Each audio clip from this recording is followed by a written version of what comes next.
waktu ini sekitar 20 menit waktu luangnya. Oke, oke, oke. Boleh Pak, di kantor saya aja ya? Oke, baik. Saya tunggu kedatangan Bapak ini. Yo, waalaikumsalam warahmatullahi wabarakatuh.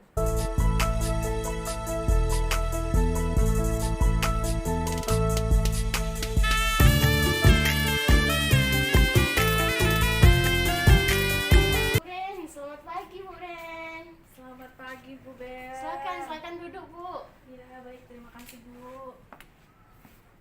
Gimana kabar nih Bu? Alhamdulillah sehat Ibu. Ada yang bisa saya bantu Bu Ren? Ada Bu, banyak sekali yang bisa Ibu bantu. Apa itu Bu? Jadi begini Bu, saya akan melakukan tindakan coaching kepada salah satu rekan saya. Nah, untuk itu saya butuh bantuan Ibu nih Bu. Oke, Ibu mau mengadakan coaching ya sama rekan kerja Ibu ya. Kira-kira apa yang Ibu akan kembangkan nanti? Ya, saya ingin mengembangkan kompetensi coaching. Kompetensi seperti apa itu Bu? Ya, seperti presence, mendengarkan aktif, terus kemudian mengajukan pertanyaan yang berbobot. Oke, Ibu kan mau coaching nih ya. Itu ada presence, ada juga mendengarkan aktif dan juga memberikan pertanyaan berbobot. Kira-kira kalau dalam kompetensi presence ini apa yang akan kira-kira Ibu lakukan? Ya, untuk melatih agar saya lebih fokus untuk bersikap terbuka, sabar, ingin tahu lebih banyak tentang coach saya. Kemungkinan saya akan melakukan kegiatan stop Bu, mindful listening. Oh, bagus sekali Bu idenya ya dengan metode stop dan juga mindful listening ya Bu. Harapannya dapat memaksimalkan kehadiran penuh sama coach ya Bu, seperti itu ya. Lalu bagaimana dengan mendengarkan aktif Bu? Bagaimana? Apa yang Ibu persiapkan? Nah, untuk itu saya akan mendengarkan coachnya secara penuh ya, secara aktif. Kemudian saya tidak akan melakukan asumsi terhadap apa yang disampaikan oleh coach saya. Nah, kemudian saya satu lagi Bu, tidak akan melakukan pelebelan terhadap apa yang disampaikan oleh coach saya. Oke. Artinya Ibu tidak melakukan asumsi, pelebelan, atau asosiasi gitu sama coach ya Bu. Nah, yang terakhir nih Bu, ada kan pertanyaan berbobot. Apa yang mungkin Ibu akan lakukan dengan pertanyaan berbobot tersebut? Nah, saya akan merangkum pertanyaan-pertanyaan dari coach saya dari hasil mendengarkan aktif juga, mengajukan satu pertanyaan pada satu waktu, mengizinkan ada jeda atau keheningan setelah coach selesai bicara. Ya, tidak terburu-buru Bu bertanya, menggunakan nada suara yang positif untuk memberdayakan. Iya, baik sekali ya Bu. Berarti Ibu akan merangkum pertanyaan dari hasil percakapan tadi ya, dari Ibu mendengarkan coach, lalu mengajukan pertanyaan yang tepat, memberikan kesempatan kepada coach untuk mengambil jeda gitu ya Bu. Jadi nggak terburu-buru ya menanyakan. Lalu Ibu akan menggunakan nada yang positif juga ya, bersahabat seperti itu kayaknya ya Bu. Nah, waktu kita nggak banyak nih Bu Ren, kita sudahi dulu ya Bu perbincangan kita kali ini. Terima kasih Bu Ren. Ya, baik Ibu, terima kasih sama-sama ya Bu ya. Saya permisi dulu Ibu. Ya Bu, Oke, silakan. ya.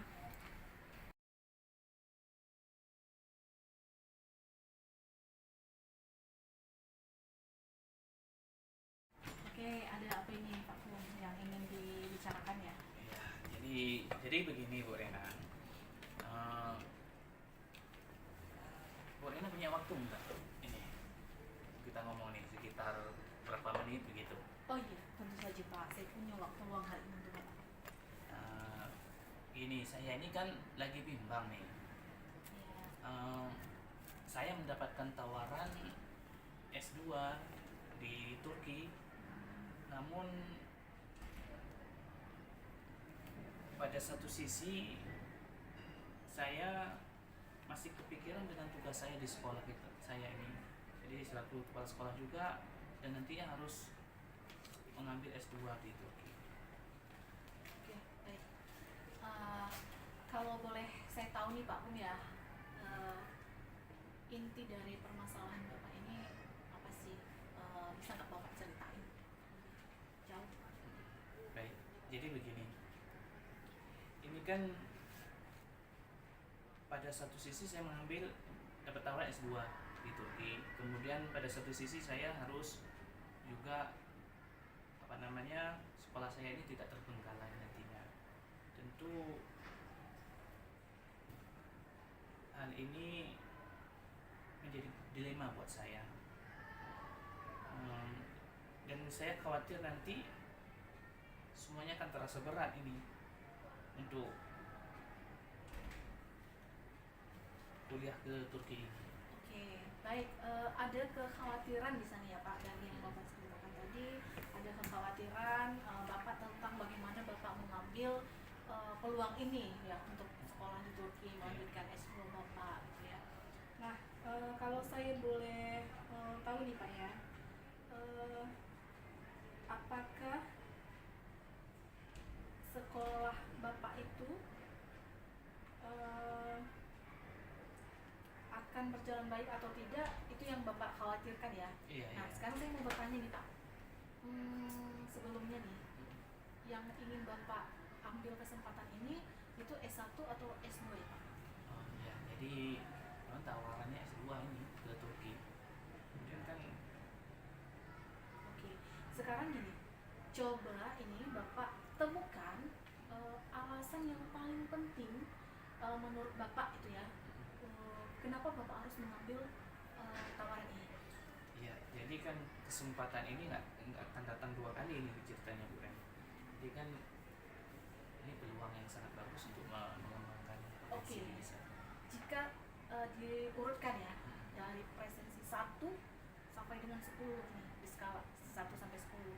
Nah, kepentingan Bapak ini berada di angka berapa skalanya? Iya, memang skalanya ini dari skala 8 gitu ya. Dan untuk potensi diri saya juga. Oke. Ya, berarti dengan kata lain itu untuk peningkatan kompetensi Bapak ya. Iya, betul. Apa lalu apa yang menjadi hambatan bagi Bapak sendiri untuk mengambil kuliah ini? Iya, jadi Kesempatan begini. ini. Ini di keluarga ya, yang pertama di keluarga. Terutama kan saya ini masih punya anak balita nih, kembar lagi nih ceritanya keren. Jadi kan udah kembar, masih kecil-kecil. Kemudian tentu istri saya ini akan kewalahan nanti mengurus kedua anak saya ini, yang kembar ini. Kemudian di satu sisi saya juga harus meningkatkan karir saya nih. Jadi apa nantinya sekolah saya ini akan bisa berjalan dengan baik kalau saya mengambil cuti. Itu hambatan ya Pak ya. Nah, sekarang coba Bapak temukan lagi apa yang menjadi kekuatan Bapak saat ini. Jadi memang saya punya wakil kurikulum nih di sekolahnya, wakil kepala sekolah Oke. yang Apa kurikulum? sudah berpengalaman, Oke. kemudian senior ya kan. Kemudian saya juga punya adik perempuan nih di rumah, kemudian kedua orang tua saya juga masih sehat. Jadi mungkin ini bisa menjadi kekuatan bagi saya. Oke, baik. Punya waka yang hebat, punya adik yang bisa diandalkan, juga masih punya orang tua yang kebetulan masih sehat Pak ya. Oke, semoga oke. Sekarang kita cari lagi titik poinnya. Apa yang akan Bapak lakukan dengan keberadaan mereka ini? Ya, mungkin saya bisa minta bantuan ya kepada adik saya ini dan orang tua saya ini untuk bisa menjaga kedua anak saya ini bergantian dengan istri saya. Nah, kemudian saya akan memenuhi kebutuhan mereka nih. Ya lumayan lah, kebetulan penghasilan saya juga lumayan besar, saya bisa membantu mereka di rumah nanti. Oke, berarti membiayai mereka dengan penghasilan yang Pak Kum punya ya. Itu berarti maksud Pak Kum selama mereka tinggal di rumah Pak Kum gitu membantu istri Pak Kum, menjaga anak Pak Kum saja demikian. Berarti adik dan orang tua ya Iya, betul. tercukupi kebutuhannya ya. Mm-mm. Oke, baik. Nah, kemudian bagaimana manajemen yang Pak Akum harapkan untuk bisa diatasi di sekolah Pak Akum nih selama Pak Akum pergi? Jadi bagaimana saya katakan di awal tadi ya, saya punya waka tadi, tentu saja saya akan mendelegasikan beberapa tugas berkaitan dengan manajemen sekolah kepada waka, kepada guru-guru lainnya, serta saya akan menunjuk Pak Arsyad nih sebagai pengganti sementara pemegang kuasa saat saya tugas belajar nantinya. Oke, berarti starter poinnya dengan begitu Bapak sudah tahu nih apa rencana yang akan Bapak lakukan, Ya. siapa-siapa yang akan membantu Bapak ya. Oke, nah berapa lama nih target Pak Akum bisa menyelesaikan sekolah ini? Ya, kira-kira saya yakin memang 1,5 tahun ya dengan apa namanya dengan tesisnya. Saya yakin 1,5 tahun itu. Oke Pak Akum, tidak terasa nih waktu 20 menit sudah selesai berlalu ya, begitu saja nih ya. Mungkin kita akan berada pada kesimpulan akhir ya Pak ya. Iya, iya. Oke, artinya Bapak sudah punya apa itu keputusan yang akan Bapak jalankan ya, yang lakukan ya. Oke, benar, benar, benar. Jadi sudah ada keputusan. Saya akan mengambil kesempatan pembelajaran ini karena kesempatan belajar ini tentu saya akan datang 2 kali deh. Ya, saya akan datang 2 kali. Saya akan berkomitmen untuk sesuai dengan rencana yang saya bicarakan tadi dengan Bu Ren. Mudah-mudahan semua berjalan sesuai dengan apa yang saya rencanakan tadi. Baik Pak Akum, saya senang sekali nih bisa menjadi bagian dari keluh kesahnya Pak Akum nih untuk membuat Pak Akum menemukan solusi dari permasalahan Pak Akum nih ya.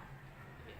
Iya, oke. Iya, saya juga nih berterima kasih sama Bu Rena nih sudah mendengarkan, sudah memberikan apa namanya tadi pendampingan ya, dari diri saya tadi berkaitan dengan permasalahan yang dihadapi tadi.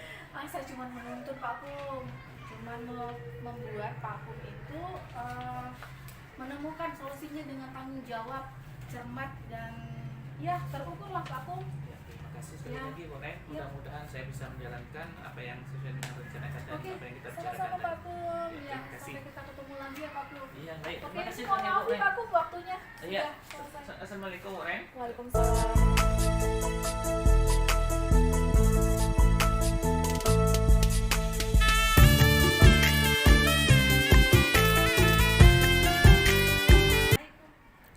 Ya, ya Bu Ren, silakan Bu masuk. Oke, selamat sore Bu Ren. Iya, selamat sore Bu Ren, silakan duduk Bu. Ya, baik. Terima kasih nih Bu atas kesempatannya. Gimana Bu Ren coachingnya? Berhasil nggak? Sukses Bu. Wih, selamat ya Bu Ren, syukurlah. Dalam percakapan tadi, apa semua kompetensi yang Ibu harapkan itu berjalan dengan baik Bu? Oh, tentu Bu. Ya, alhamdulillah. Saya menghadirkan ketiga kompetensi yang dimiliki oleh coaching tadi. Saya melakukan presence, mendengarkan aktif, lalu kemudian saya mengajukan pertanyaan yang berbobot untuk menggali lebih dalam permasalahan dari Pak. Selamat ya Bu Ren. Oke. Jadi kira-kira kompetensi yang paling baik dan yang paling perlu Ibu tingkatkan itu apa ya Ibu? Mengajukan pertanyaan yang berbobot Bu. Yang paling banyak saya hadirkan tadi. Hanya saja mungkin saya perlu mengasah sedikit lebih baik kemampuan saya untuk kompetensi presence Bu. Oh iya iya ya. Oke Bu, selamat ya Bu. Semoga kedepannya akan lebih baik lagi ya Bu. Oke, terima kasih Bu untuk semua dukungannya. Oke, sama-sama ya Bu Ya, Ren. baik. Saya permisi dulu Ya, ya. silakan Bu. Sukses ya Bu. Ya, sama-sama. Terima kasih Bu.